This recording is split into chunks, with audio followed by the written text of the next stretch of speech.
Oi, minha gente, aqui é Glaucia Lorena, esse é o meu canal Empolgada. Eu quero desde já pedir para vocês curtirem, comentarem, compartilharem, ligarem o sininho, marcar nas redes sociais, enfim, isso tudo que vocês já sabem, né? Então, hoje eu vou falar sobre um filme que eu não esperava a controvérsia.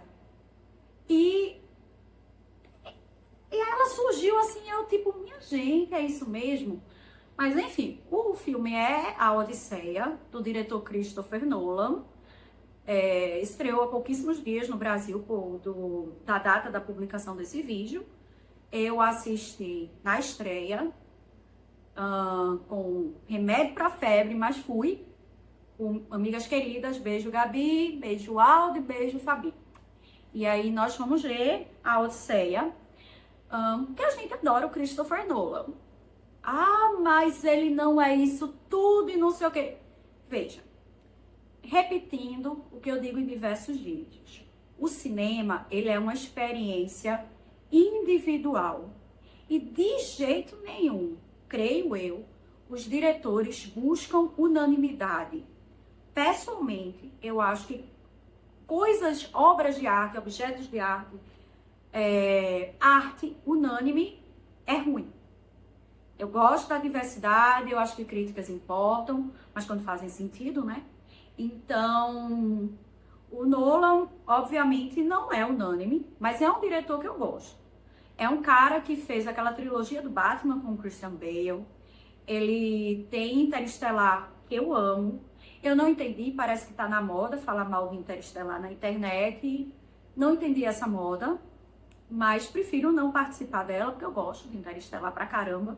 Pra mim, é a obra magna, é a obra-prima, né, do Nolan. Ele tem também Oppenheimer, que é oscarizado, né, com Cillian Murphy, Dunkirk, Amnésia, Insônia, o Grande Truque, Prestige, que é com o Christian Bale, com o Hugh Jackman. É um baita do filme. E eu não entendo porque é um filme pouco visto. Eu não gosto muito do Tenet e eu não assisti The Following dele. Mas o resto eu assisti. Na verdade, não é que eu não gosto do Tenet, é porque eu precisaria entender o Tenet para eu dizer se eu gostei ou não. Então, como eu não entendi, eu acho assim que o filme se perde um pouco na edição. Dele é o trabalho que eu acho mais fraco, assim, mesmo. O Nolan é um diretor que gosta de atores, então ele trabalha muito com alguns atores, o Christian Bale, o Cillian Murphy, o Matt Damon, a própria Anne Hathaway, Interestelar, Batman, Odisseia. Eu acho que ele sabe escolher bem elenco. Eu não acho que os diálogos dele são primor. Contudo, gosto de como ele lida com o tempo, né? O grande tema dele é o tempo. O que a gente faz com esse tempo. Então, e a questão do tempo é tão marcada, porque a gente tem isso marcado em Prestige, o Grande Truque. A gente tem isso marcado em Insônia, em Amnésia, em Interestelar, então eu nem comento. E é sobre pessoas que estão buscando algo que no final é a si própria. Então, essa jornada do retorno, ela é presente também em quase todos os filmes dele. Eu sou apaixonada no Nolan e não adianta. Eu vi Interestelar algumas vezes. E não é um filme difícil. Tenet é complexo, Interestelar não. O Grande Truque, ele não é complexo, mas ele é chocante quando você entende o que está acontecendo. E fica bem claro, bem explicado, e aquilo mesmo, tá? A outra coisa que o Nolan faz é brincar com a nossa percepção das coisas, né? Com a percepção do tempo, mas com a percepção dos personagens. Por exemplo, o personagem de Matt Damon, Interestelar. A gente vai achando que é uma coisa, de repente é outra. Eu lembro que eu virei assim pra minha amiga Andréa, que viu comigo, é isso mesmo que está acontecendo. Ele faz isso em Dunkirk também. Ele também faz isso em Oppenheimer. Na verdade, em todos os filmes dele. Como ele faz na Odisseia, com a personagem da Circe, com a personagem da Calypso e com a própria personagem da Athena. Então, assim, ele é um cara que gosta de mostrar que às vezes as coisas não são exatamente o que elas parecem. E o Nolan usa do roteiro para nos surpreender. Então, eu gosto dos filmes dele. Tendo feito essa retomada da carreira do Christopher Nolan, do diretor e do roteirista do filme A Odisseia, eu preciso falar um pouco sobre a Ilíada e sobre a Odisseia. Eu li a Ilíada e a Odisseia, li mesmo, eu gosto.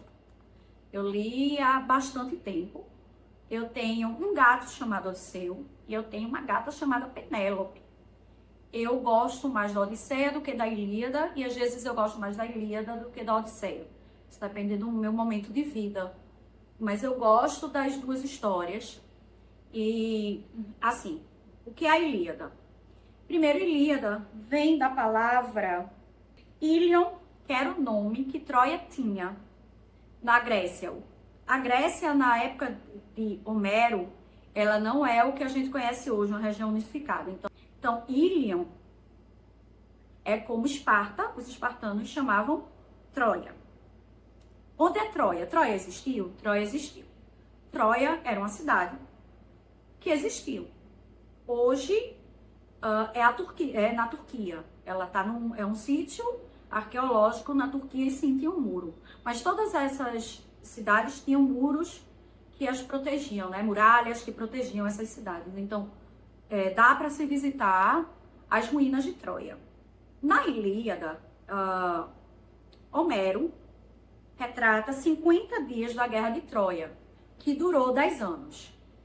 E conta que a Guerra de Troia existiu porque o príncipe Paris, o príncipe de Troia, foi fazer algum acordo nessas cidades espartanas e teria sequestrado Helena, a mulher de Menelau, irmão de Agamenon. E Menelau ficou revoltadíssimo e decidiu atacar Troia para recuperar Helena. Os 50 dias que são contados na Ilíada, são sobre a fúria de Aquiles. Aquiles era um guerreiro pelo lado dos espartanos, atacando Troia, e houve lá uma confusão, e o Patroclo, primo dele, né, foi morto e confundido por ele, e ele vai se vingar. Então, a Ilíada narra esses 50 dias. A Odisseia significa uma jornada longa, com aventuras, obstáculos e imprevistos.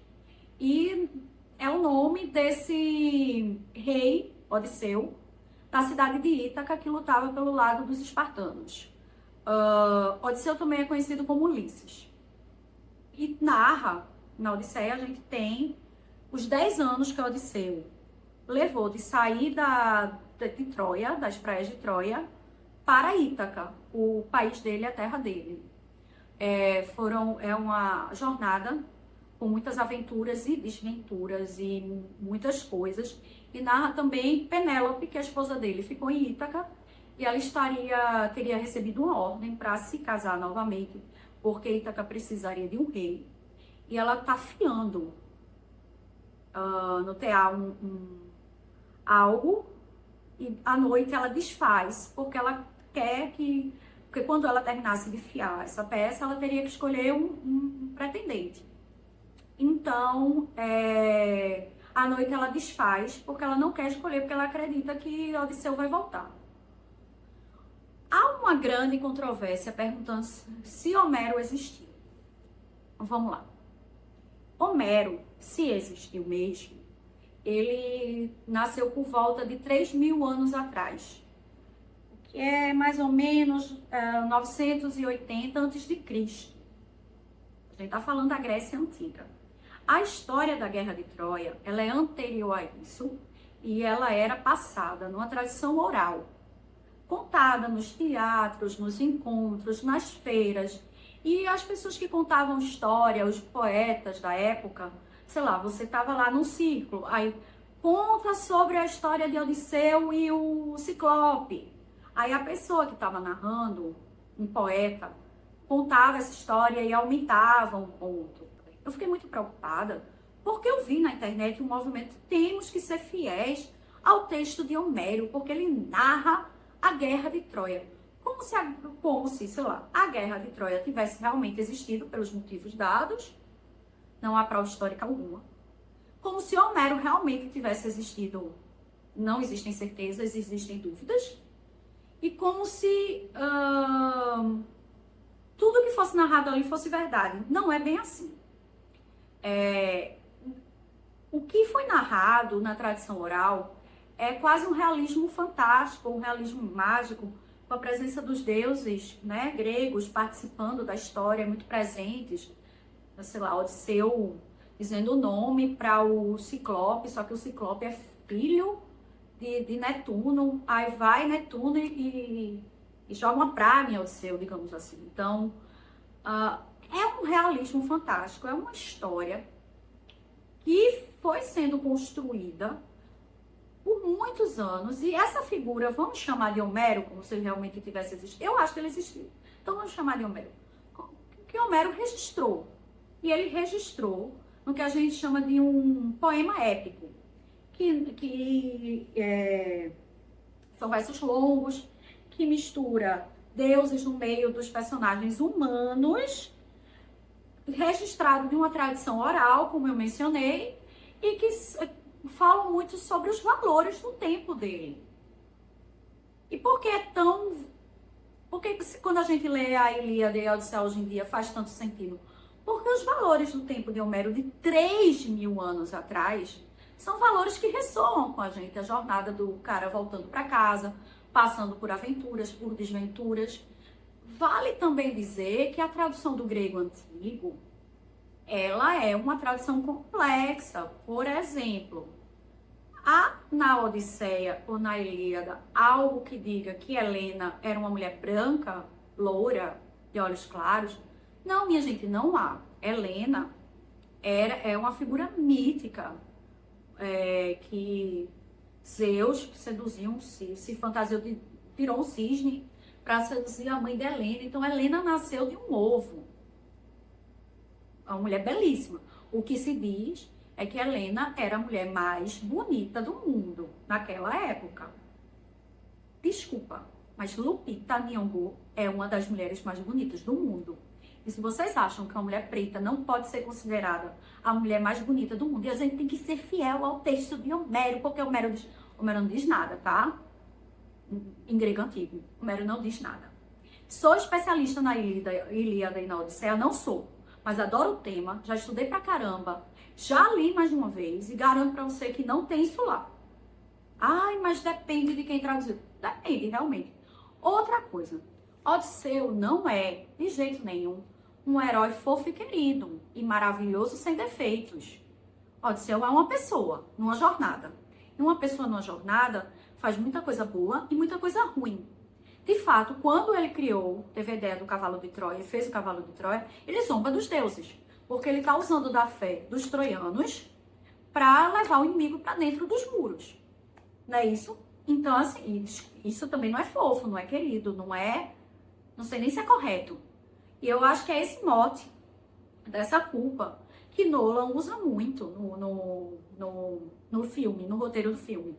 Eu já ouvi uma entrevista dizendo que ele pegou uma tradução mais recente da Odisseia, que fala que Odisseu é um homem complicado. E eu acho que ele era um homem complicado. É isso. E tem mais. Tem mais. O final que tem no filme tem muito mais a ver com um outro texto que não sobreviveu ao tempo, que fala sobre o filho de Odisseu com Calipso, que vai atrás, ou com Circe, não lembro agora, que vai atrás de Odisseu em Ítaca e acaba matando Odisseu, confundindo ele com outra pessoa. Então, e aí Odisseu vai para o mar, é um texto que só a gente tem, existem registros de outras pessoas falando que conheceram esse texto, mas o texto a gente não tem. Então, assim, a gente tá falando de um cara que ele não é, de modo nenhum, a personificação só dos bons valores. Ele era um guerreiro que foi para uma guerra, que quer voltar para casa. E eu acho que ele tenta mais acertar do que errar. Mas, assim, ele não é um santo. Até porque o conceito de santidade não existia naquela época. Até os deuses eram humanos, demasiadamente humanos. Então, a gente tem que ter meio cuidado com essa busca por um purismo que não existe na origem da história, que não existe no registro da história, que a gente nem tem certeza se Homero existe o mesmo. Então, vamos por partes. Acho que essa busca por um purismo, e o texto diz mais sobre quem está querendo isso e o que a pessoa está defendendo do que o próprio Homero, tá? Então, como eu mencionei, eu acho... Então, Christopher Nolan, ele faz a Odisseia, mas ele pega muitos elementos da Ilíada e de tudo que já foi construído, pesquisado sobre essas duas histórias. E ele vai em flashback, né? Mostra a queda de Troia em flashback porque precisa. Mas foca mesmo nessa jornada da volta de Odisseu. E eu acho até que ele é bem fiel às aventuras e desventuras de Odisseu. Acho que faltam algumas coisas, mas enfim, ele é bem fiel a essa história. Visualmente, eu achei o filme lindo. A gente viu numa sala IMAX. Gente, o som do filme, as imagens no mar, é lindo. Ai, mas o capacete de Agamenon não é o capacete que eles usavam na Grécia Antiga. Meu amor, você jura que você tá num filme, pega uma história que seria um realismo fantástico grego, antigo, adaptado para 2026 e você quer o capacete arqueologicamente correto? Eu acho que existem coisas que assim, são chatice. Reclamar do capacete de Agamenon é chatice. Reclamar do figurino é chatice. Reclamar que Helena é preta é racismo. Sabe? Sei lá, reclamar que primeiro, Elliot Page nem é Aquiles, mas reclamar de Elliot Page como Sinon, que tem uma das cenas mais bonitas do filme, é transfobia. Porque a pessoa não está reclamando da interpretação.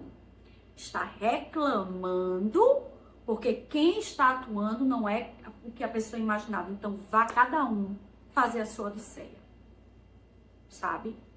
Eu não entendo o que está havendo no mundo da internet, no mundo do cinema, onde todo mundo reclama de todo mundo. Parece que as pessoas perderam a capacidade de ver um filme como a Odisseia, olhar para aquilo e dizer, uau, visualmente perfeito. Nolan sabe contar uma história. É um filme de quase 3 horas, que você não sente as 3 horas passarem. Eu estava numa sessão lotada, numa quinta-feira à tarde, cheio de gente, e o cinema estava silencioso, prestando atenção na tela. Que é um filme que poderia ser um equívoco completo, ainda faria as pessoas lerem a Ilíada e a Odisseia. E isso eu acho um baita de um feito. As pessoas estão reclamando, eu não estou entendendo. Porque a Helena é preta? Porque a Elliot Page está no filme? Porque o capacete de Agamenon não é arqueologicamente correto? Oi! Virou todo mundo historiador, PhD em História da Grécia Antiga, eu não fui informada? E a capacidade de se divertir com uma história que é contada no cinema por um diretor que sabe contar história? Aonde foi parar? Não sei. Gostei também de Ciclope. O Ciclope tá muito bom. A personificação do Ciclope. Tem um elenco famosíssimo que todo mundo tá tirando onda na internet. Eu destaco a Circe da Samantha Morton. Que atriz Samantha Morton é? Amorzinho, maravilhosa. Como Samantha Morton é boa atriz. Como a Circe dela tá bem. Todas as mulheres entenderam o que a Circe já passou. O que a Circe tem medo de passar, né? Todas nós entendemos muito bem os motivos da Circe. Muito bem. Não se façam de desentendidas, a gente entendeu. O John Leguizamo, como o Eu Meu, me fez chorar 2 vezes. Ele tá sensacional, sensacional, assim. John Leguizamo tá perfeito, sabe? Argos eu nem comento, cachorro, não vou. Cada um assista, leve seu lenço de papel e se emocione. Isso é bem fiel ao livro, é bem fiel ao poema épico. levem seu lenço de papel, sabe? E aí tem a Anne Hathaway, que eu gosto muito, que tá correta no papel como Penélope. O menino lá, o Zendaya, tá muito bom também. Eu, pessoalmente, não acho a Zendaya uma atriz excepcional. Então, eu gosto da Athena dela, eu acho ok, mas eu não acho ela uma atriz excepcional. Ela tem pouco tempo de tela, mas é isso, assim, eu sempre acho que falta alguma coisa na interpretação dela. Digo o mesmo do ator que faz o Agamenon, pode ter uma figura física e é filmado muito bem para a gente entender a figura física que seria o Agamenon, mas eu prefiro o ator que faz o Menelau. E deixa eu só levantar uma coisa aqui. O povo aceita um Odisseu dos Estados Unidos falando inglês, mas tá reclamando da Helena de Lupita, né? Eu amei a Helena de Lupita. Ela tem uma complexidade com pouquíssimo tempo de tela, que eu amei. A Helena de Lupita está excelente. Lupita é uma baita de uma atriz, uma mulher belíssima, sabe? Gosto da personagem da Charlize Theron. Acho que ela foi subutilizada, mas eu gosto. Mas pra mim, do panteão feminino de estrelas do filme é a Samantha Morton. E do panteão masculino de estrelas, eu fico com o John Leguizamo. Gosto do Matt Damon como Odisseu. Acho que ele tá correto. Mas não acho que é o melhor papel do Matt Damon. Mas ele cumpre. Ele cumpre. Ele tá muito bom com a Anne Hathaway. Eles ficam muito bons juntos, assim. Gosto também que o filme mostra nós mulheres lidando com as consequências das lutinhas masculinas por, no final, poder. A Penélope lá sustentando Ítaca, a Circe, que deve ter passado por coisas terríveis, enfim, e passou, né, a gente sabe. A própria Calypso, Helena. Então, o filme é muito bom de mostrar isso, sabe? Eu acho isso sensacional. Gosto também como o filme mostra a culpa do herói, né? Por ter usado da fé dos troianos, por ter desafiado os deuses, por ter escolhido a guerra. Eu acho que remete muito a Oppenheimer, quando o personagem do Oppenheimer diz que se tornou a morte destruidora de mundos. Então, tem isso, sabe? Assim, ele se sente a morte destruidor de mundos. Ele destruiu Troia, né? Ele destruiu Troia, usando a fé dos troianos. Uma outra crítica que eu li na internet é que nos poemas épicos, os deuses são muito ativos na história. Muito ativos. Que é uma crítica que tem até pro filme Troia. Vocês lembram de Troia? O Brad Pitt, Eric Bana, Deitor, que tem a ausência dos deuses como essas figuras verdadeiramente ativas lá, participantes, personagens participantes. Os deuses são mais mencionados como figuras de medo e figuras que moldam comportamentos porque geram medo, né, se forem desobedecidos. Eu não acho isso um problema, eu gosto. Acho que isso é um jeito de entender aquela história com o nosso olhar, né? Onde não caberia, sei lá, Zeus ali encarnado, por exemplo. Mas cabe um medo de Zeus e aí se usa a regra de Zeus de tratar os outros como gostaria de ser tratado, que é uma regra que eu gosto, inclusive. Acho também que essa questão de desagradar os deuses, eu acho que tem uma sacada aí do Nolan, diz muito sobre os nossos dias. As pessoas andam defendendo atrocidades em nome dos próprios deuses. Porque está no meu livro sagrado tal coisa, se você não fizer, você é um pecador, você é um ímpio e tal. E as pessoas se voltam uma contra as outras porque não querem desagradar os deuses. Eu acho que tem uma crítica muito boa aí no filme do Nolan a esse tipo de comportamento, sabe? É uma crítica sutil, mas incisiva, tá aí. Talvez falte até o bom senso de como, quando e por que agradar os deuses. Falta o bom senso, assim, do que é o certo e do que é o errado. Do que a gente não precisa de uma fé cega. Tem o que é o certo e o que é o errado. Então, crítica excelente do Nolan, minha gente. Eu reitero que cinema é uma experiência individual. Eu acho que a gente só deve falar de um filme quando assistir. E eu acho que a gente tem que ter cuidado, principalmente pessoas mais aguerridas em quererem respaldar uma ideologia. Gente, isso é tão chato, assim, é tão besta, assim, sabe? Acho que a gente tem que... Não existe nenhum esquema de pensamento ou ideológico 100% correto.